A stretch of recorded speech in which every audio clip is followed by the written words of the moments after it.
우리가 저번 주에 주제가 뭐였어요? 하나를 미리 땅에 떨어져 죽지 아니하면, 그 말씀으로 예수님이 한 알의 밀로 이 땅에 오셨다고 그랬죠. 자, 그렇다면 오늘 우리가 12장 27절부터 36절까지 이제 오늘 말씀 속에 주제를 어떻게 했냐면, 내가 땅에서 들리면, 이 말씀을 가지고 이제 함께 나누겠습니다. 자, 27절부터 우리 읽어볼까요? 27절부터 시작. 지금 내 마음이 괴로우니 무슨 말을 하리요? 아버지여, 나를 구원하여 이때를 면하게 하여 주옵소서. 그러나 내가 이를 위하여 이때에 왔나이다. 아버지여, 아버지의 이름을 영광스럽게 하옵소서 하시니, 이에 하늘에서 소리가 나서 이르되, 내가 이미 영광스럽게 하였고 또다시 영광스럽게 하리라 하시니, 곁에 서서 들은 무리는 천둥이 울었다 고도하며, 또한 어떤 이들은 천사가 그에게 말하였다고도 하니, 예수께서 대답하여 이르시되, 이 소리가 난 것은 나를 위한 것이 아니요 너희를 위한 것이니라. 이제 이 세상에 대한 심판이 이르렀으니 이 심판의 임금이 쫓겨나리라. 내가 땅에서 들리면 모든 사람을 내게로 이끌겠노라 하시니, 이렇게 말씀하심은 자기가 어떠한 죽음으로 죽을 것을 보이심이더라. 이에 무리가 대답하되, 우리는 율법에서 그리스도가 영원히 계신다 함을 들었거늘 너는 어찌하여 인자가 들려야 하리라 하느냐? 이 인자는 누구냐? 예수께서 이르시되, 아직 잠시 동안 빛에 너희 중에 있으니 빛이 있을 동안에 다녀 어둠에 잡히지 않게 하라. 어둠에 다니는 자는 그 가는 곳을 알지 못하니라.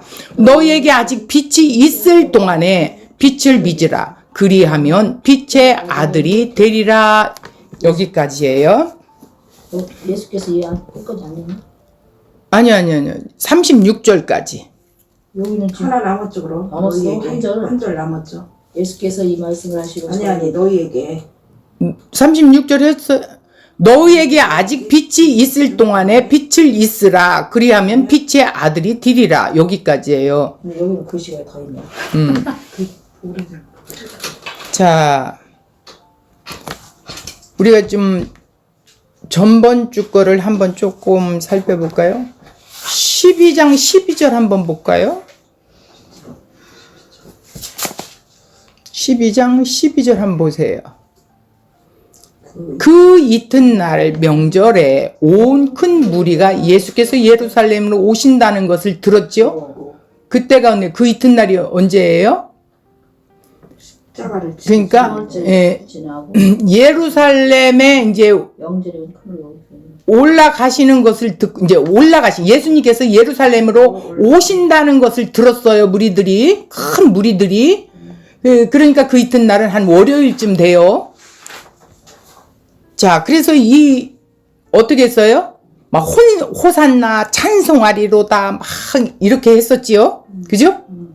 그리고 어떻게 했어요? 그 많은 사람들 중에 예수님께서 어떻게 해요?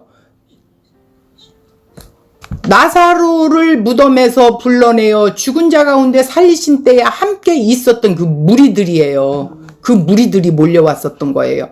근데 이 무리들은 표적 행하심을 보고 왔죠? 예. 그리고 바리새인들은, 이야, 예수를 잡으려고 했는데 이제 쓸 데가 없다. 이제 안 된다. 무리들이 다 예수를 쫓았으니 이거 어떻게 하냐. 그런데 하나님의 계획은 차질이 없어요. 그대로 하나님의 계획은 그대로 이어가시게 돼 있어요. 자기들이 붙잡으려고 안 해도 붙잡힘이 되어야 돼요. 그래서 십자가에 그 명절에 올라가서 이제 사건이 일어나지요. 자, 그래서 이제 그 다음 명절, 마지막 명절 때예요. 20절 한번 보세요.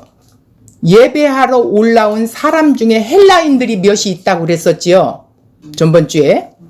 자, 그런데 이들이 빌립을 찾아가서 뭐라고 말하냐면 나 예수 만나고 싶어. 그러니까 만나게 좀 해줘. 이렇게 하니까 빌립이 혼자 가기 뭐하니까 안드레 친구를 데리고 가요. 그렇게 해서 예수님에게 가서 여쭤요. 헬라인들이 지금 몇이 왔는데 예수님 만나려고 해요. 만나주세요. 하는데 예수님은 그런 말씀은 상관이 없이 예수께서 대답하여 이르시되 인자가 영광을 얻을 때가 왔도다. 이 말씀 중에 먼저 헬라인들이 왔다라는 것은 예수님은 이미 인지하고 있어. 아, 이 복음이 이방인까지 들어갔구나. 이걸 인지하신 거야. 그리고 이제는 뭐가 인자가 영광을 얻을 때가 왔다라는 거예요. 아, 십자가 질 때가 왔구나 이제는. 이래서 24절에 한 알의 밀이 땅에 떨어져 죽지 아니하면 한 알 그대로 있고 죽으면 열매를 많이 맺는데요. 조금도 아니고 많이 맺는데요. 결국은 뭐예요? 예수님이 십자가에 죽으시고 또 부활하시고 승천하셔서 성령을 보내시고 성령을 통해서 수많은 영혼들이 대속과 의를 믿게 하는 그 믿음을 성령을 통해서 주심으로 곳곳, 아니 이방인들까지도 이제 팍팍 퍼져나가니까 많은 열매가 맺힌다라는 뜻이에요. 그러니까 예수님이 씨지요. 복음의 씨로 오신 거예요. 이 씨가 어떻게 십자가의 대속과 의롭담을 행하시기 위하여 한 알의 밀로 오셨어. 죽음, 썩었다. 씨앗이 썩었다라는 뜻은 죽음을 상징하는 거죠. 그래서 어떻게 해요? 열매를 많이 맺게 돼요. 근데 여기서 또 무슨 말씀을 하시냐면 자기 생명을 사랑하는 자. 이 자기 생명을 사랑하는 자는 육신의 생명을 사랑하는 자지요. 육신을 위해서 사는 자. 예수를 믿지 않고. 예. 그런 자는 생명을 잃을 꼴이야. 그런데 이 세상에서 자기의 생명을 미워하는 자는 영생하도록 보존한대요. 그게 뭐예요? 예수를 따르는 자. 예. 나를 부인하고 나는 이미 죽은 자야. 나는 죄덩어리였어. 그런데 이 죄를 십자가에 이미 예수님과 함께 죽었고 예수님과 함께 부활했고 예수님과 함께 어떻게? 하나님 우편에 이미 앉아 있는 자야. 그러나 내가 여기서 지금 성령을 통해 예수님 재림 때까지 어떻게 나를 통해서 하나님이 구원을 또 이루어 가시지요. 자, 오늘은 내가 땅에서 들리면 이제 그 말씀을 가지고 우리가 이제 읽었는데 뭐 우리가 원고로 한번 보겠습니다. 자, 27절에 보니까 지금 내 마음이 괴로우니 무슨 말을 하리요? 아버지여 나를 구원하여 이 때를 면하게 하여 주옵소서.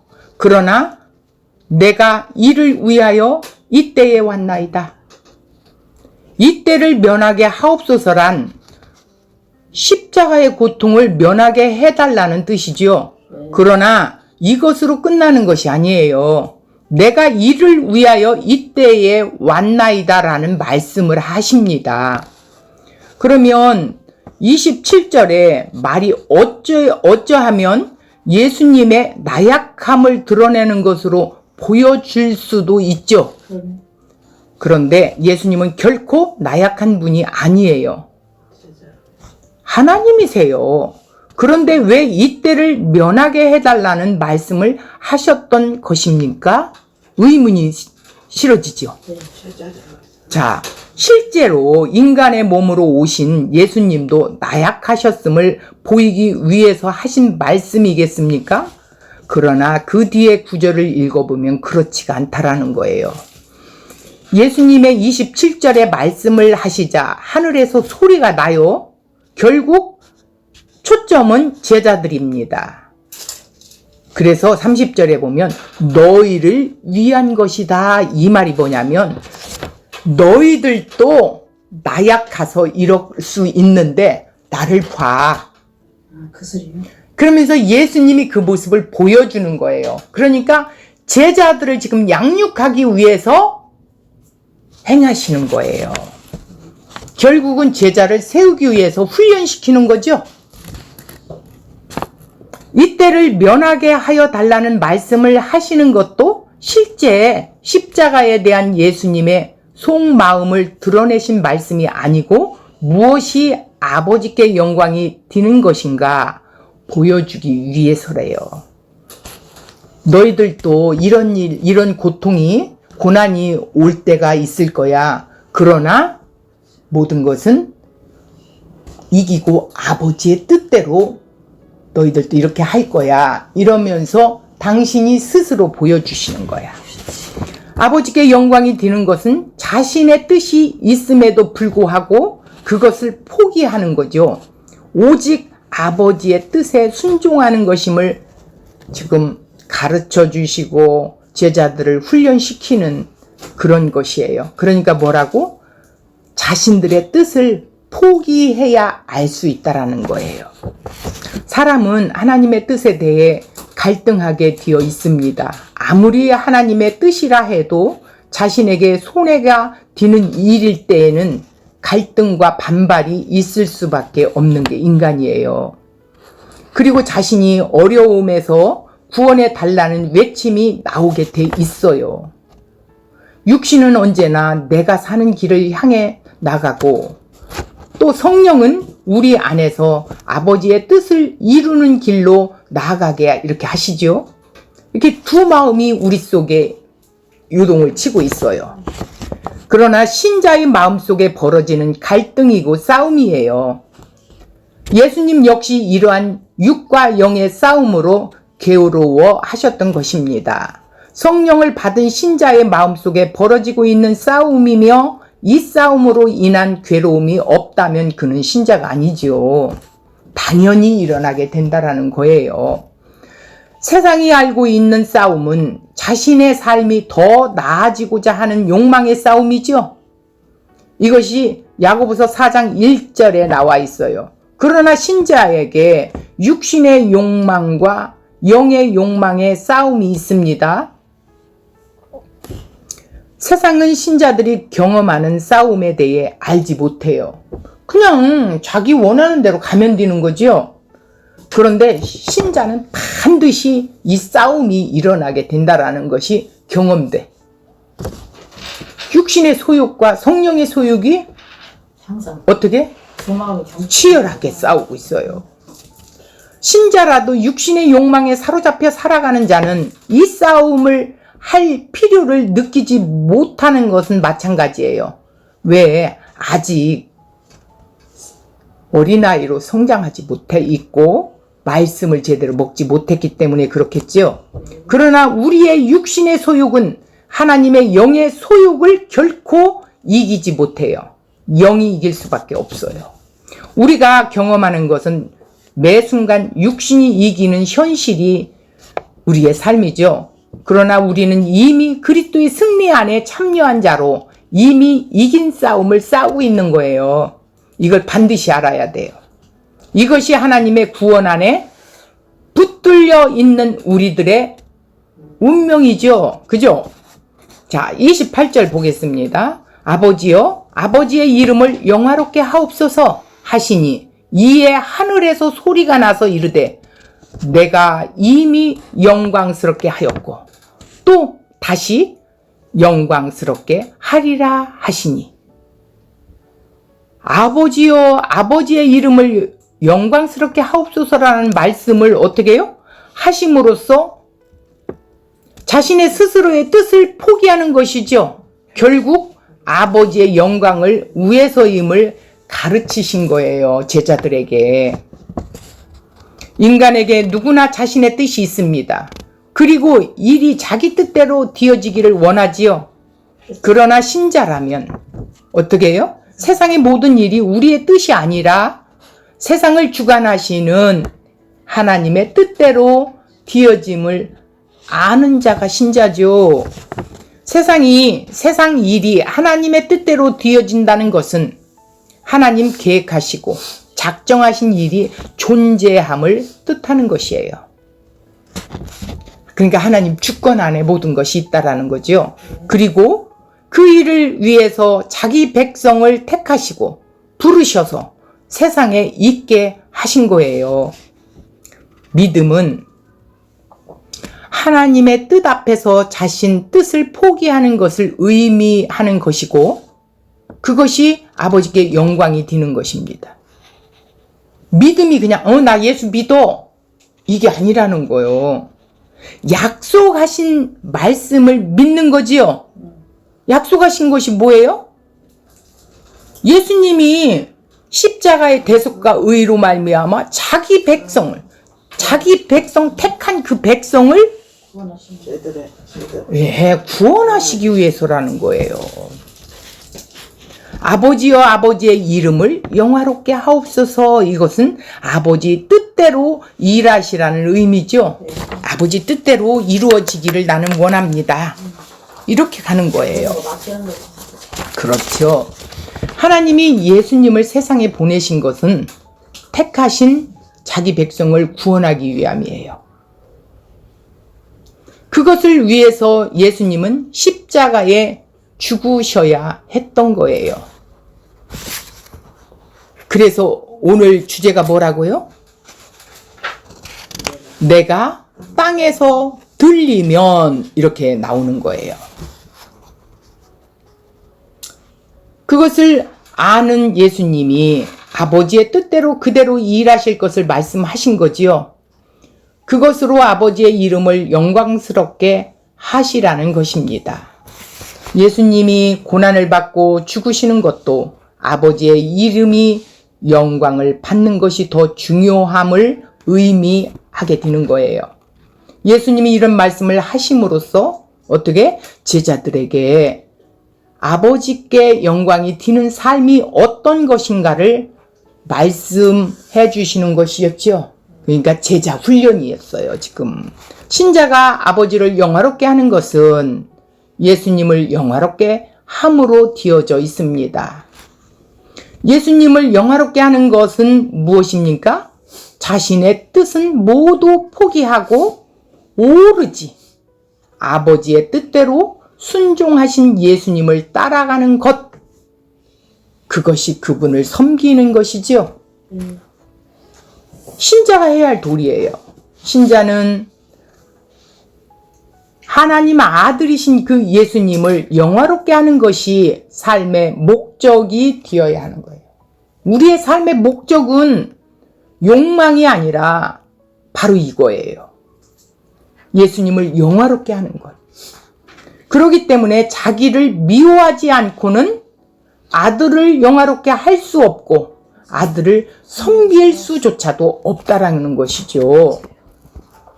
하나님이 우리를 택하시고 그리스도를 믿는 자 되게 하셔서 세상에 남겨두신 이유를 좀 생각해 봐야 된다라는 거예요.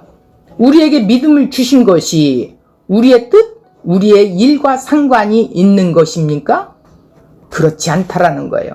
하나님이 믿음을 선물로 주신 것은 우리를 하나님의 도구로 쓰기 위해서임을 반드시 알아야 한다라는 거예요.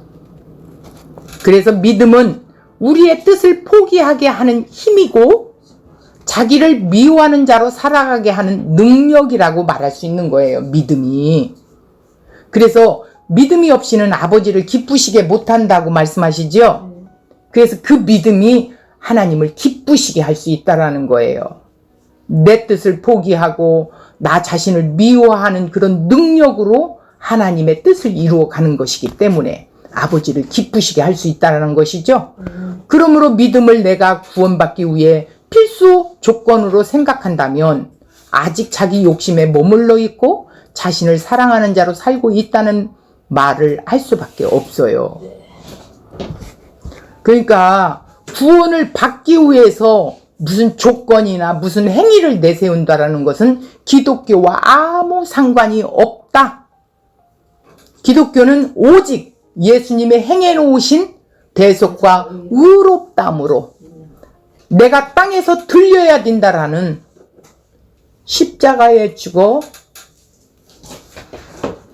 대속과 의롭다함을 이루어 놓으신 것을 믿는 믿음이 우리에게 주어지는 것이 은혜요 선물이라는 거예요. 믿음조차도 주시지 않으면 안 믿어져요. 아직 자기 욕심에 머물러 있고 자신을 사랑하는 자로 살고 있다는 말을 할 수밖에 없습니다. 그런 자들은 주님께서 아버지여 아버지의 이름을 영화롭게 하옵소서라고 기도하자 하나님께서 뭐라고 말씀하셨어요? 내가 이미 영광스럽게 하였고 또다시 영광스럽게 하리라라고 응답하시지요. 주님의 지금까지의 삶은 자신을 아버지 뜻을 이루는 도구로 드린 삶이었다라는 거예요. 이미 그래서 영광을 받으신 거지요. 그리고 십자가를 눈앞에 두고 있는 지금 이 순간 다시 한번 자신을 아버지 뜻에 드리는 고백을 하게 되는 것이에요.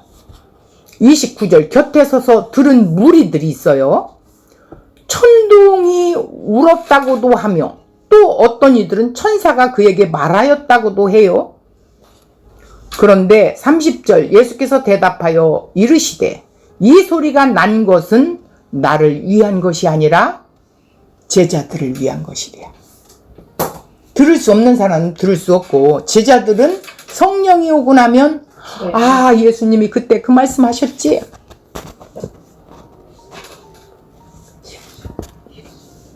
알 수 있다라는 거예요. 즉 이 대화는 아버지께서 귀히 여기는 자란 누구인가를 우리에게 보여주기 위한 하나님의 계시였던 것입니다. 이러한 예수님을 보면서 내 자신의 욕망을 위해 몸부림치며 살아가는 내 자신의 부끄러운 연약한 모습을 볼 수 있어야 한다라는 거예요. 우리가 그래야 된다라는 거예요. 이러한 주님의 모습을 보면서 왜 내가 예수를 믿어야만 하는지를 볼 수 있게 되는 것입니다. 예수님은 우리의 영혼의 실상을 보여주는 거울과 같아요. 오늘날 이 거울 역할을 성경이 말하고 있어요. 히브리서 4장 12절 13절까지 우리 한번 이거 좀 잠깐 찾아볼까요? 히브리서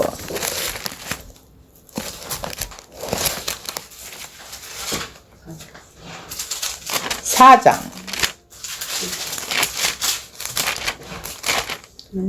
12절. 자 12절 13절 읽어보세요. 하나님의 말씀은 살아있고 활력이 있어 좌우의 날선 어떤 검보다 예리하여 혼과 영과 및 관절과 골수를 찔러 쪼개기까지 하며 또 마음의 생각과 뜻을 판단하나니 지으신 것이 하나도 그 앞에 나타나지 아니함이 없고 우리의 결산을 받으실 이 눈앞에 만물이 벌거벗은 것 같이 드러나느니라 이렇게 돼 있어요. 그러니까 성경이 우리의 거울이래요. 성경이 다 보고 있고 성경이 말해주고 있고 그렇다라는 거예요. 성경을 통해 주의 음성을 들을 수 있고 내가 얼마나 타락한 존재인가를 보는 자만이 주님의 음성을 들을 수 있는 거예요. 어디서? 성경 속에서.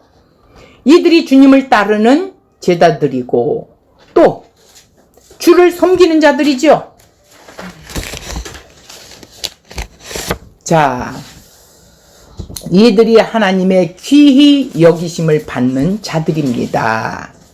31절 볼까요? 이제 이 세상에 대한 심판이 이르렀으니 이 세상의 임금이 쫓겨나리라.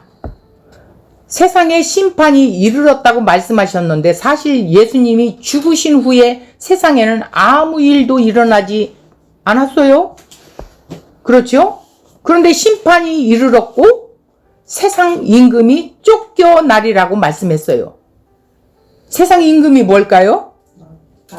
예, 마귀죠. 이 말은 예수님이 죽으시면 곧바로 그 죄를 묻고 세상을 멸망시킨다는 뜻이 아니라 예수님이 죽으시는 것으로 세상의 악이 드러나게 된다라는 거예요. 죄가 드러나게 된다라는 거예요. 결국 악으로 뭉쳐진 세상은 하나님의 심판을 받게 될 것으로 규정되어지는 의미로 하는 말씀입니다. 이 말씀을 시간적인 의미로 이해함으로써 예수님이 죽고 하늘로 가셨는데 세상은 왜 아직 멀쩡할까요? 의문을 가질 필요는 없이 다만 예수님을 죽인 세상은 하나님의 심판 속에 있다는 것으로 받아들이면 될 것입니다. 신자는 심판이 언제 이를 것인가를 따지는 사람이 아니지요. 그건 아버지 뜻에 있어요. 자, 신자는 심판의 때를 기다리고 산다기보다는 하나님이 맡기신 인생을 하나님의 뜻을 따라 살기에 힘쓰는 사람이라고 말할 수 있기 때문입니다. 심판을 생각하지 말라는 것이 아니라 이미 심판 속에 있는 세상에서 신자의 본분을 잃지 않고 살아감으로써 어떻게 한다고요? 세상과 그리스도 안이라고 하는 새로운 나라, 그리스도 안에서 우리는 어떻게 됐어요? 이제는 나는 죽고 내가 그리스도 안에서 사는 자지요. 그렇기 때문에 새로운 나라가 구별됨을 증거하는 것입니다. 그것이 신자된 우리에게 주어진 책임이라는 거예요. 세상 임금도 쫓겨날 것입니다. 세상을 장악하고 있는 죄의 세력이 쫓겨날 때가 분명히 이를 것입니다. 그때는 하나님의 약속 안에 있는 때이기 때문에 피할 수도 취할 수도 없다는 것이죠. 그러므로 신자는 세상의 권력에 마음을 두어서는 안 되는 사람이고 세상 것을 쫓아가서도 안 된다라는 것입니다. 눈에 보이는 것은 모두가 사라지고 쫓겨날 것이기 때문에 보이지 않는 것에 대한 믿음으로 살아가면서 세상을 향해서 무엇이 영원한 것이고 무엇이 진리인가를 증거해야 하는 것입니다. 그러니까 믿음은 바라는 것들의 실상이요 보이지 않는 것들의 증거라고 그랬죠. 아니 하나님 나라가 지금 눈에 보이지 않지만 우리는 느껴지잖아요. 맛을 조금씩 보잖아요. 말씀 속에서 평안이 안식이 있잖아요. 그래서 우리는 보이지 않는 것들을 실상 보는 것처럼 믿고 살아가는 자예요. 그러니까 살아가면서 세상을 향해서 무엇이 영원한 것이고 무엇이 진리인가를 증거해야 하는 것입니다. 그런데 예수님을 메시아로 알고 있던 당시 유대인들은 예수님이 왜 죽으셔야 하는지 그 이유를 알지 못해요. 그래서 32절 내가 땅에서 들리면 모든 사람을 내게서 이끌겠노라 하시니 이 십자가의 달리심, 들리심, 부활과 승천, 성령의 임하심과 재림까지 함께 포함되는 사건인 것이죠. 그 자신의 들리심으로 자기의 백성을 이끌어내시는 십자가에게서 죽으시고 부활하셔서 하늘에 올리우심입니다. 십자가의 들리심이 부활과 승천, 하늘로 들리우심이 함께 연결되는 것이지요. 그리하여 하늘에서 성령을 보내심을 지금도 자기 백성을 자기에게로 이끌고 계신다라는 거예요. 자, 예수님의 들으심이란 그러니까 들림을 받아야 된다라는 뜻이에요. 오늘 주제의 말씀 뭐예요? 내가 들려야 한다라는 것이죠. 내가 땅에서 들리면 이렇게 나와요. 들려야 많은 열매를 맺는데요. 자, 들리는 거. 네. 내가 죽으면 그 소리가? 그렇죠. 십자가에 들린다라는 거예요.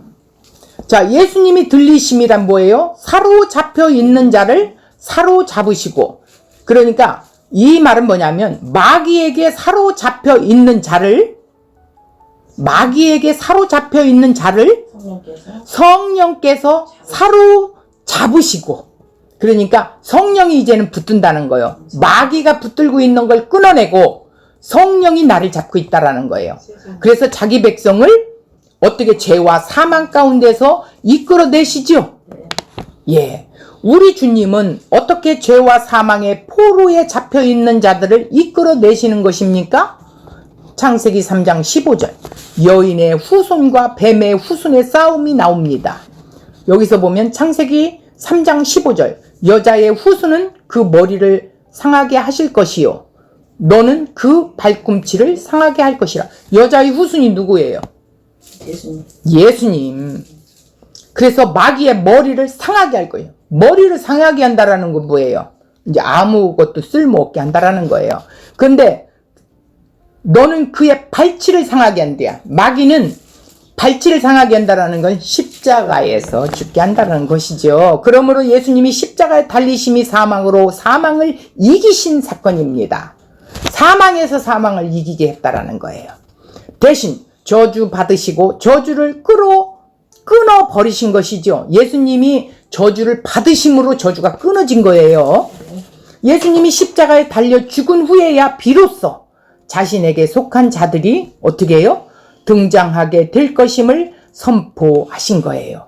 하나님께서 창세전에 선택해 놓으신 하나님의 자녀들을 십자가에 달린 그리스도를 통해서만 영생이 주어지게 되어 있다는 것이죠. 이것이 하나님이 작정해 놓으신 구원 계획입니다. 하나님의 택한 자녀들은 이 세상에 숨겨져 있어요. 하나님은 이들을 십자가에 달린 그리스도에게로 이끌어 내시고 있어요. 누가? 성령 하나님이. 그리고 자신의 죄악을 보게 하시고 그들의 죄악으로부터 그들을 구원하시기 위해서 그들의 죄악을 자신의 몸에 지고 십자가에 달려 죽으신 그리스도의 그 은혜 앞에 완전히 무릎을 꿇게 하십니다. 맞습니다, 주님. 내가 죄인입니다. 내가 예수님을 죽인 자입니다. 이제 나는 예수님 것입니다. 이렇게 무릎을 꿇는다라는 거예요. 이게 믿음이라는 거예요. 하나님은 당신의 자녀를 십자가에 달린 그리스도에게로 이끌어 오시지요. 그래서 예수님이 그랬어요. 내 아버지께서 내게로 이끌어 온 자를 나는 한 사람도 놓치지 않는데요. 포기하지 않는데요. 반드시 이끌어 간대요.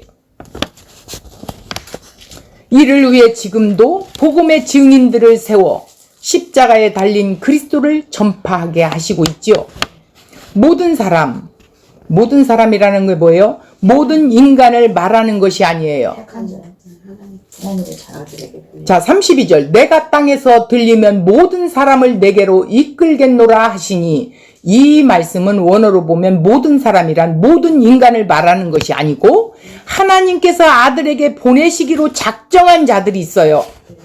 십자가에 달린 그리스도의 복음이 선포될 때 자신의 죄에 찔려 애통해하는 자들이 주님의 양들이에요. 이들이 그리스도의 피로 죄사함을 받고 그리스도께로 치셨던 그 십자가를 지고 주님을 따르는 좁은 길을 가는 자들이에요. 33절. 이렇게 말씀하시는 자가 어떠한 죽음으로 죽을 것을 보이심이더라 그랬어요. 이제 이 세상에 대한 심판이 이르렀다고 하시지요. 예수님의 십자가의 사건은 이 세상을 향해 하나님의 심판이었습니다. 즉 예수께서 십자가에 달리실 때 이 세상을 향한 하나님의 심판이 행해진 거예요. 마지막 날에 있을 하나님의 심판은 십자가에서 이미 행해진 심판을 확증하셨다라는 것입니다. 그래서 십자가에 달린 예수님의 몸에는 나의 죄가 그곳에 담겨 있는 거예요. 즉 예수가 십자가에 달릴 때 나도 예수님과 함께 십자가에 달렸어요. 예수를 향해 쏟아진 하나님의 그 진노와 심판은 나를 향한 것이었습니다. 내가 받아야 할 저주와 심판을 예수께서 대신 담당하셨어요. 예수를 믿는다는 말은 내가 예수와 함께 십자가에 달려 어떻게 했어요? 하나님의 심판을 받았다는 것을 고백하는 행위입니다. 요한복음 5장 24절 내 말을 듣고 또 나 보내신 이를 믿는 자는 영생을 얻었고 심판에 이르지 아니하나니 사망에서 생명으로 옮겨졌느니라. 이렇게 돼 있어요. 예수를 믿는 자는 영생을 얻었고 심판에 이르지 아니한다고 말씀하신 이유가 바로 이것입니다. 예수를 믿는 자란 예수와 연합된 자를 의미합니다. 예수가 십자가에서 하나님의 심판을 받고 죽을 때 나 역시 예수님과 함께 하나님의 심판을 받고 죽은 것이라는 고백입니다. 그리고 예수가 부활하셨을 때 나 역시 예수와 함께 부활하신 것입니다. 예수가 승천하여 하나님 보좌 우편에 앉아 있을 때 나 역시 승천하여 하늘 보좌 우편에 앉아 있는 것입니다. 그러니 구원은 완료가 된 거지요. 그러나 이 땅에서 나는 육신을 입고 아직 있기에 구원을 이루어 가라 이렇게 말씀하셨는데 내가 이루어 가는 게 아니라 내 안에 성령님이 나를 이끌어 간다는 거죠.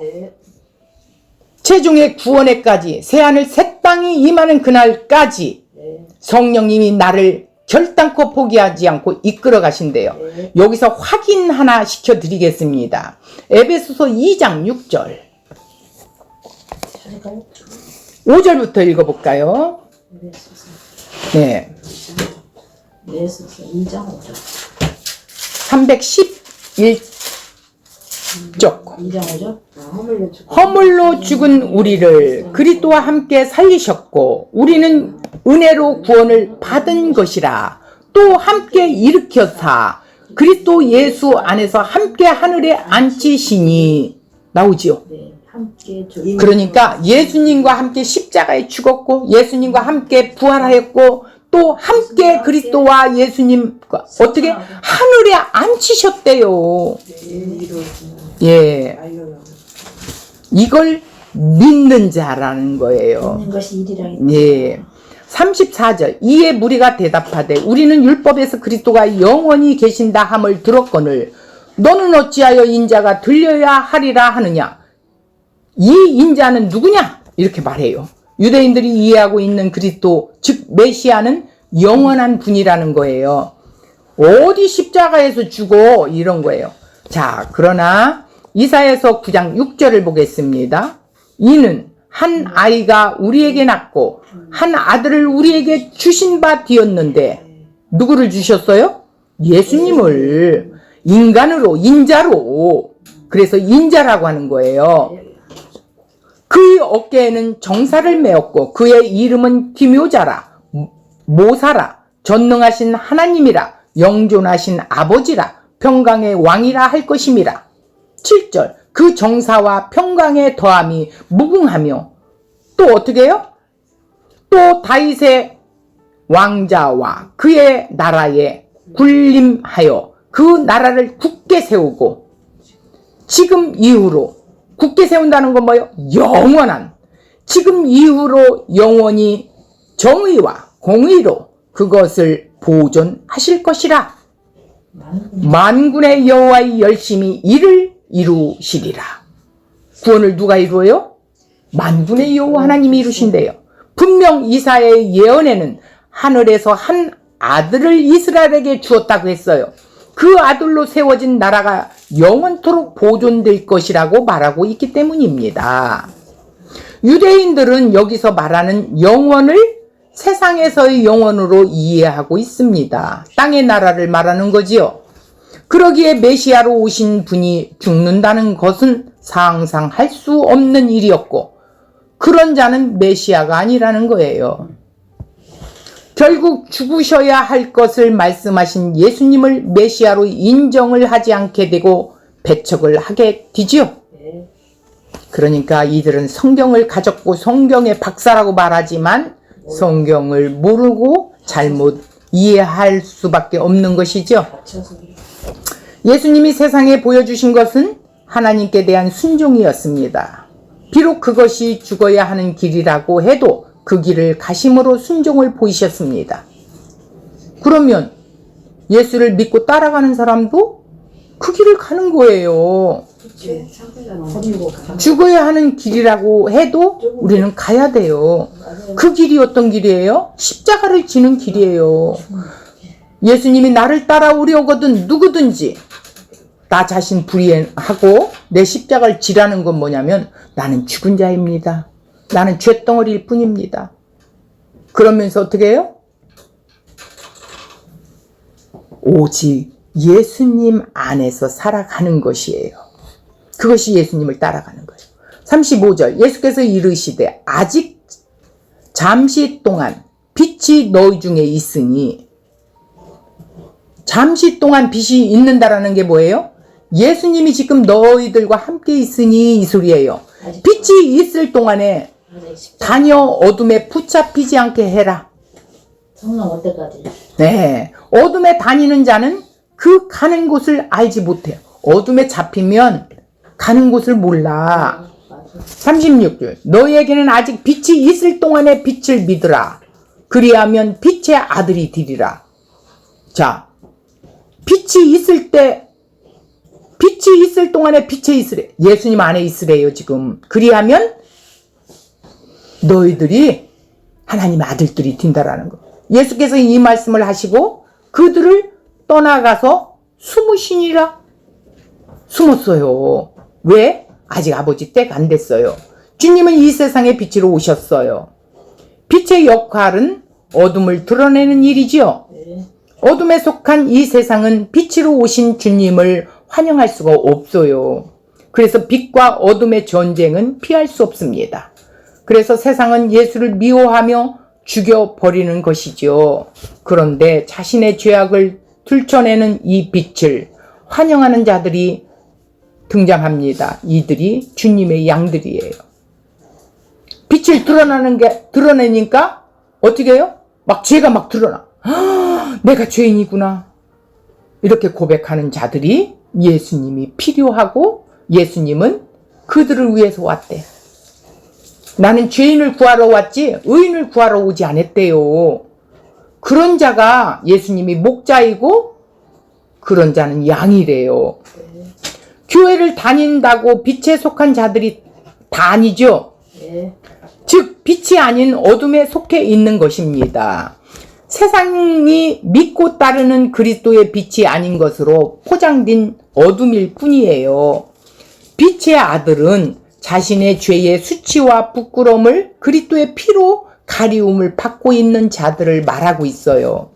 나는 주님의 피가 아니고는 내 이 죄악을 가릴 수가 없어.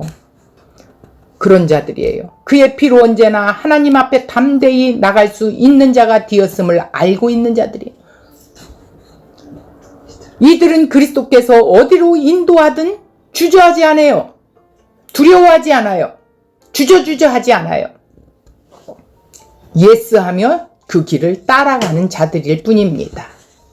그 길이 제 아무리 좁은 길이라 할지라도 고난으로 가득했다고 할지라도 상관이 없어요. 왜냐하면 자신들이 그리스도의 양이기 때문이에요. 그리고 나는 주님의 양입니다 라고 보여주는 거예요. 이들은 오직 목자 대신 그리스도의 음성만을 들을 수 있는 자들이기 때문에 주님의 음성을 쫓아 따라가는 거예요. 이리 와라 하면 이리 가는 거예요. 이게 양의 상징적인 거예요. 앞만 보고 가고 눈이 침침해서 멀리서는 보이지도 않아. 목자가 찾아가야 돼. 양의 비유예요. 이게 우리의 모습이라는 거예요. 목자가 없이는 살 수가 없어 양은. 그래서 우리의 죄를 대신하시기 위하여 이 땅에 들리셔야만 했던 그 예수님을 지금 제자들 앞에서 훈련을 시키는 거예요. 예수님이 걸어오신 그 발자취를 제자들에게 지금 보여주는 것이죠. 자, 오늘 그 예수님이 행해 놓으신 그 길들, 이 어마어마한 그 길들을 우리가 주저하지 않고 따라가야 하는 것은 예수님을 알아갈 때 따라가지, 예수님을 알지 못한다면 우리는 그 길을 따라갈 수 없어요. 감히 우리 힘으로는 아무것도 할 수 없어요. 우리는 오직 선한 것이 하나도 없기 때문에 이 말씀이 우리를 채워지지 않고는 우리는 아무것도 할 수 없는 존재라는 것을 다시 명심하시면서 오늘 이 말씀을 다시 기억하시고 예수님이 나를 위해서 십자가를 지어주신 그 놀라우신 은혜가 어떤 은혜인지 우리는 그 은혜를 나누는 삶, 증인의 삶을 살아야 하기 때문에 오늘 예수님을 더 알아가는 자리에 앉아 있었던 거예요. 그래서 그런 자들이 증인의 삶을 살게 되고 예수님이 가신 그 좁은 길을 함께 따라갈 수 있는 거예요. 자, 오늘 이 말씀을 다시 한번 우리 마음 깊이 놓고 자, 오늘 마무리하겠습니다.